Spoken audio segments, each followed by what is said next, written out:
For a lot of people, if they spoke to their best friend the way that they speak to themselves, their best friend wouldn't want anything to do with them. Forget everybody else's opinion and think to yourself, who do I want to be? Hi guys, welcome back to my channel. If you're new here, my name is Yolanda Melody. Today I want to talk about self-esteem. It surprises me that I haven't done a video about this before because out of all of the things that you can learn about when it comes to self-development, self-esteem is probably one of the most important factors. When I first started doing introspection and researching about self-development, the one thing that I always used to struggle with was the concept of raising your self-esteem. People always say, raise your self-esteem, you need to get higher self-esteem, but how do you actually do that? I was always left with the question of what practical things can you actually do to raise your self-esteem? And that's what I'm going to be teaching you guys in this video. So, as with most of my videos, we're going to do a little rant about society and how that messes up your self-esteem. I'm also going to be talking about the difference between confidence and self-esteem, because that's a biggie. They are two completely different things. And then we're going to get into all of the good stuff, how you can change your life and transform internally so that your light can shine through. So it's pretty obvious to most of us that the media don't really do the best job of making people feel good about themselves, and this is deliberate. Money and control are the two main things that run this world. The weaker that people are, the easier that they are to control, and the lower someone's self-esteem is, the more likely they will be to spend copious amounts of money trying to make themselves feel better. And as you guys know, for women in particular, the beauty industry is a multi-million-dollar industry, and what keeps that industry going is customers that have low self-esteem. I've always recognised that this world just works in a backwards way. When you start to recognise that everything that you see from the mainstream media is actually designed to make you feel bad, instead of allowing that to make you feel like a victim, you can actually start to use it to your power, because now you know you are not the problem.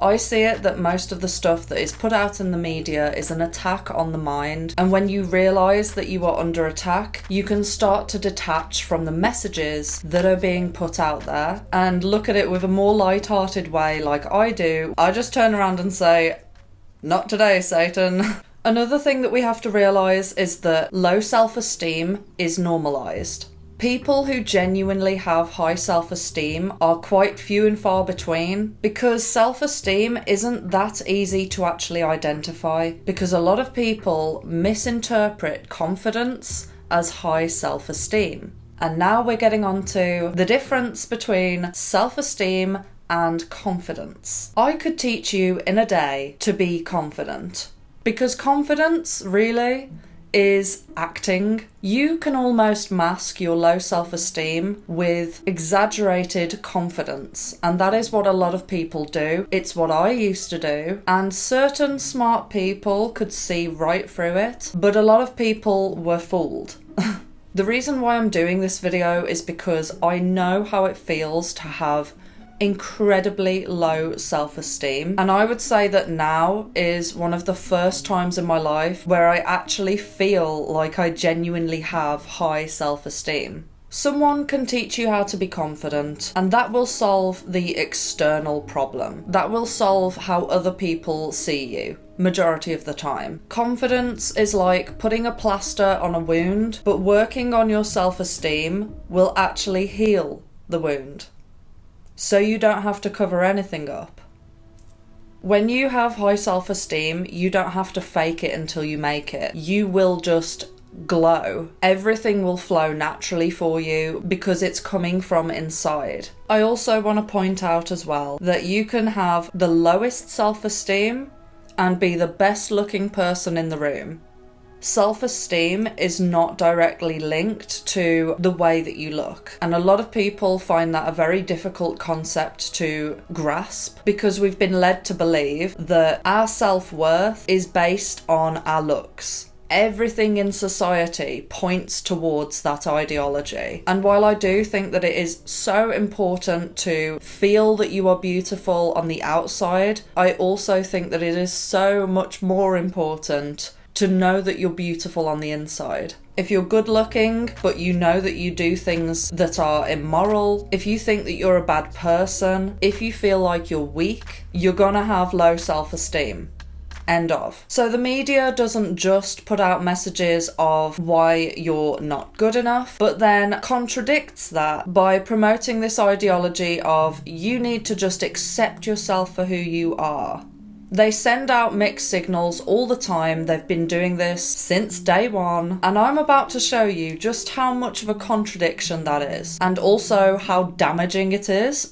When someone is sent mixed signals, it causes a dichotomy within the mind. If someone is constantly showing you images of other people and essentially comparing you to them, but then in the next sentence they say, you should just love yourself for who you are, that puts that person in a situation where they feel like they have to improve themselves or to look a certain way, but then they also feel as if there's something wrong with them because they want to change something about themselves. So what happens is a lot of people end up stuck. A lot of people don't know which way to go. Is it bad to improve myself? Or if I do improve myself, am I giving in to society's expectations? The key is to shut off all of the noise, forget everybody else's opinion, just sit down and think to yourself, who do I want to be? What do I want to look like? What do I think looks beautiful? Or what do I think suits me?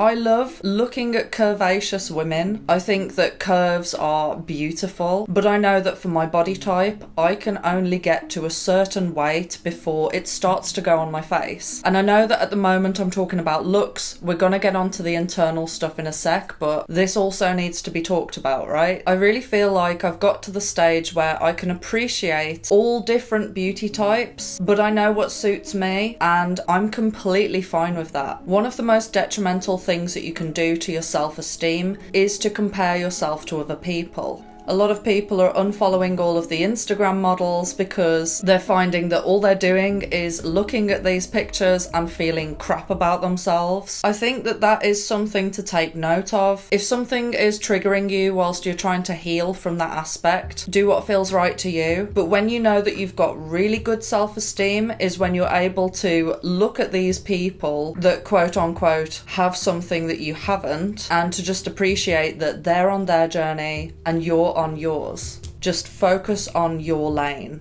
Enough about all of the external factors. Let's talk about the actual practical steps that you can take to raise your self-esteem and to essentially love who you are. I need to sneeze.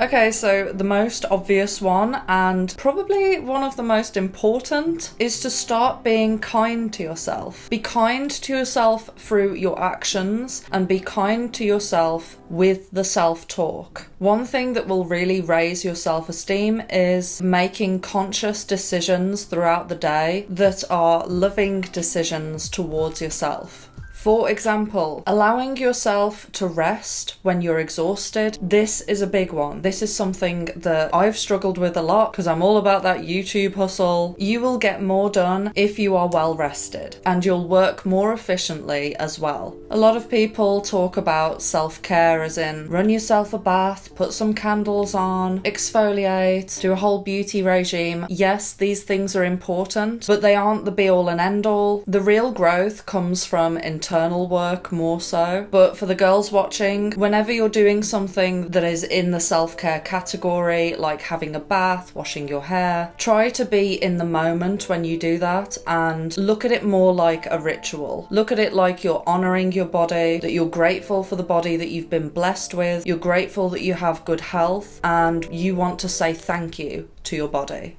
for all of its hard work. As you guys know, I have a pretty intensive self-care routine. I used to look at it like it was just another job to get done, and it took up so much of my time, and by the end of getting all of those jobs done, I just felt more exhausted, but now I look at it from a totally different perspective. It's surprising how easy it is to get things done when you actually just stay in the moment and try to enjoy it for what it is. Okay, next one is a big one. You know how I was talking about self-care and relaxing? On the flip side of that, discipline is a form of self-care. And this strongly ties into what I was talking about earlier with this whole ideology of you should just accept yourself as you are. I believe that you can be a work in progress and a masterpiece at the same time. This is what I live by. It's been such a balancing game to appreciate where I'm at now whilst also chasing such big goals.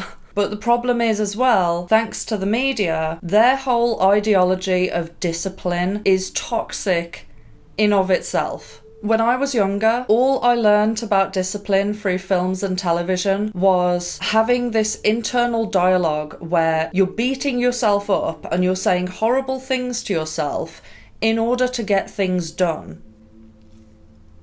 I cannot tell you how many problems this caused me and how miserable I was.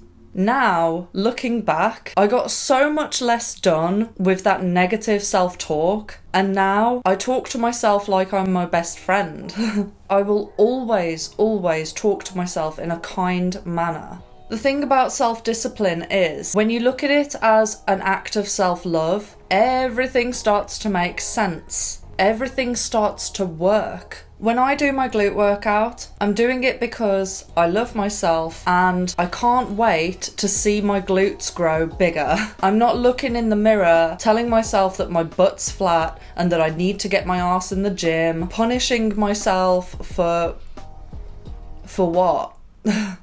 Why does it have to be punishing? I actually enjoy doing my workout because it makes me feel strong and because I'm in the moment. Doing my glute workout is like a form of meditation for me. But you cannot get into that meditative state if you're being horrible to yourself. There's so many people who think that I'm overly restrictive with my diet and that it must be torture to be me, but they're so mistaken, because the reason why I eat good food is because I want to nourish my body. I enjoy good food. I know that if I eat nutritious food, it will make me feel better because it's giving me nutrition, which is what my body needs. And nowadays, if I have something that is heavily processed or full of sugar, I know that I'm actually gonna feel really sluggish and my insulin levels are gonna spike and then they're gonna dip. My serotonin levels are gonna drop. And because I love myself, I don't want to put myself through that. Get rid of the ideology that in order to be disciplined, you need to beat yourself up, because when you beat yourself up, you're actually demotivating yourself and embodying shame, which fuels self-destruction and doesn't get you anywhere. Okay, next one is honor your integrity. I talk about integrity so much on my channel. This kind of encompasses everything. If you watched my video last week about people pleasing, by the way, I would highly recommend to watch that because that ties in so much with this video. Following your integrity and keeping to your word is a form of self-love. What you have to understand is that when you have low self-esteem, what you are doing is essentially judging yourself because you see everything that goes on through these eyes and you know what you're thinking. So if someone disrespects you and you allow them to, it doesn't matter how many excuses you give to other people, you will still know that you allowed someone to disrespect you or you allowed someone to cross a boundary. This is why no matter how hard it is, every day you must practice telling the truth, sticking to your morals, and if you see an injustice, speak up. You will not respect yourself if you think that you're weak. And if you don't respect yourself, you're not going to have high self-esteem. Okay, next one is become your own best friend. This is something that's talked about so much in self-care, so forgive me if I sound like a broken record, but if you haven't heard of this concept before, this has always stuck with me, and there's a reason why this gets passed on from teacher to teacher, because this is such a good exercise. So if you find that you're speaking horrible things to yourself, what I want you to do is to think, would I speak to my best friend like that? A lot of people, when they do this exercise, it really hits home just how horrible they are to themselves. And it can be so life-changing, because when you start to speak to yourself like you are your own best friend, magical things start to happen. You no longer want to escape from yourself. For a lot of people, if they spoke to their best friend the way that they speak to themselves, their best friend wouldn't want anything to do with them. They'd walk away. And for people who have low self-esteem, that's what's happening internally. You're walking away from yourself.